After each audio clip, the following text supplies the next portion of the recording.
What really drives me mad when I hear women talking about dating and they come back from their date, like, oh, he was such a cheap ass. He didn't pay for the whole bill. He was acting all, you know what? Wow. You guys should decide at the beginning of the date, who's gonna pay? What's it gonna look like? If you're not willing to put a lot of money into it, either of you, just go have a coffee, an ice cream cone, walk by the river, have a picnic. There's all sorts of other dates you can have without throwing your money away. And I do hear my guy friends, oh my gosh, I spent $80 on this girl. She never even called me back. That's a chance you took by flipping that bill. Maybe next time, like, you got to find a way that you're not spending that $80 for nothing. A lot of guys, when I tell them, do you know that for me just to go on a date, just to get my fingernails and my toenails done, $100 right there. And that's not including my hair, my makeup, my eyelashes, the clothing I gotta buy, or the shoes. Go get a nice haircut, clean up your beard, buy a pair of new shoes if your shoes are all worn out. Buy a new outfit. If you don't have any good outfits to go on a date, make sure your clothes are clean. Make sure your car's clean. If you're gonna be picking her up, or if you're gonna meet somewhere, sometimes you guys decide halfway through that, hey, yeah, I wouldn't mind having a pint with you. Let's just take one vehicle and we'll Uber it back. When you're on that date, smile at all times. Show the other person you're enjoying that date. Sometimes it's hard for both of us to feel like, are you having fun? Because your face tells me you're not. Be friendly, be polite, show your manners. There's nothing wrong with holding a door open for a girl. We all know she can hold that door open herself. Whatever your parents taught you when you were younger, to be polite, please, thank you, don't make a scene. Make sure if you do decide on a place to go, Google, find out what type of clothes that restaurant would be wearing. Is it semi-formal? Is it formal? Is it casual? Pay attention what the food's like. I like to Google that. I will see what's on the menu. I will have an idea what I would like to order, research that and find out what the heck it means. Just be a little bit prepared. Acknowledge yourself. There's nothing wrong with that at all. I don't like going somewhere and being like, I don't know what that word means. I don't know what that tastes like. It's good for both sides. It makes the girl think like, wow, he knows his shit. I think it's a good idea. Try it next time. I noticed with Dad, I got to see if I could get a babysitter by Friday. I mean, we were planning to see each other Saturday. Get your shit together. Pre-plan with your in-law, parent, local babysitters. Pre-plan.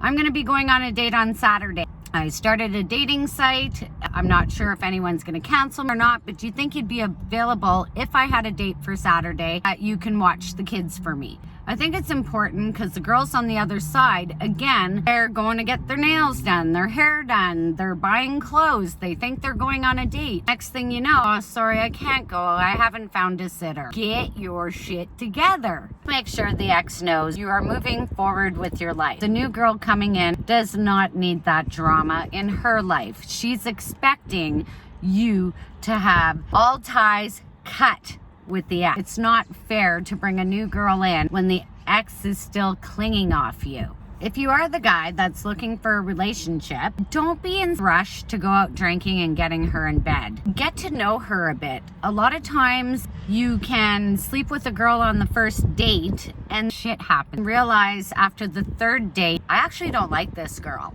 So get to know the person first. Show each other respect. I respect you. I'm looking at you for a potential partner. I want to get to know you. Let her feel that way. Ask her a lot of questions. Do you have children?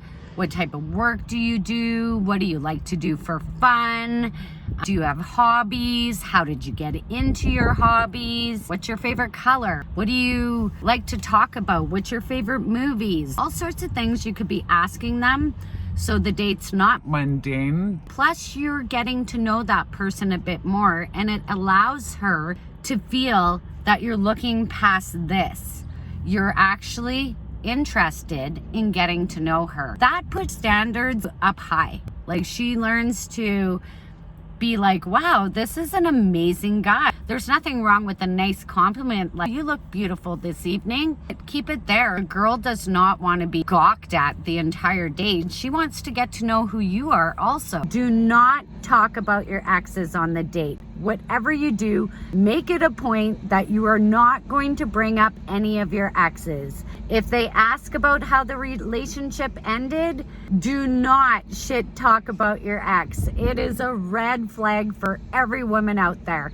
It didn't work out, we weren't compatible, and change the freaking subject. After you decided on your date and you went on your date and you had a wonderful date, let the girl know about a half an hour after the date. I really had a good time with you tonight. I would love to do that again if you're interested. Then she knows right off the hop, okay, he actually liked me and he'd like to go on a date again. We're nervous too after that date.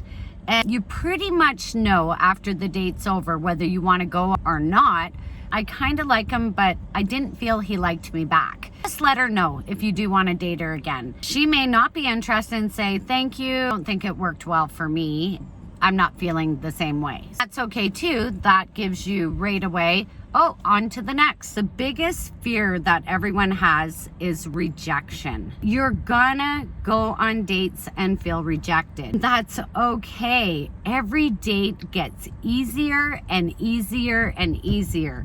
The first time I've been on dates with dating sites, I was like, oh my gosh, just do it. I knew what type of restaurants I'd prefer to go to. Like, I could barely talk.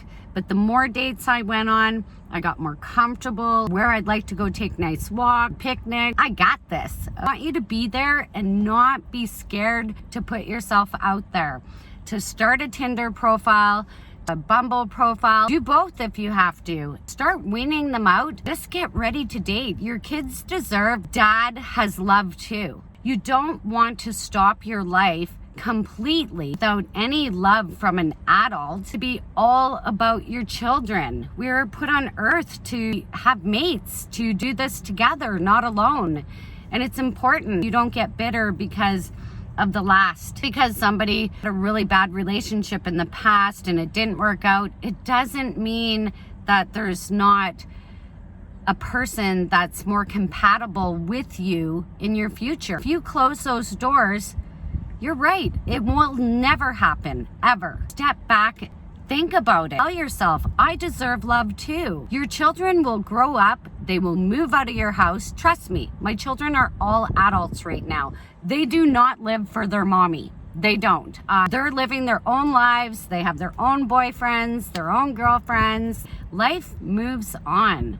This is the time when you're young to start building. It gets harder at my age. Trust me, it gets harder because most people at my age are married. The few that are divorced, they're bitter. So our selection is not as big, especially while you're young. Put yourself out there. And even at my age, I'm 47. I think it's important that I put myself out there. When I was going to school, I didn't think it was fair to date someone because I was 24/7 studying and getting A's for my future. Now that I have time in my life to put towards a relationship, because like I said before, relationships are hard. They're 24/7. You're not only thinking of yourself anymore, you're thinking of someone else. I feel it's important. Love is there for everybody. We all do not give up on love. Yes, you have to put work into it. Thank you so much for watching. I hope it's helped some of you. And please leave in the comments anything that I missed, any other questions you have. I normally respond to all of you. Let's go on to the next video. Thank you.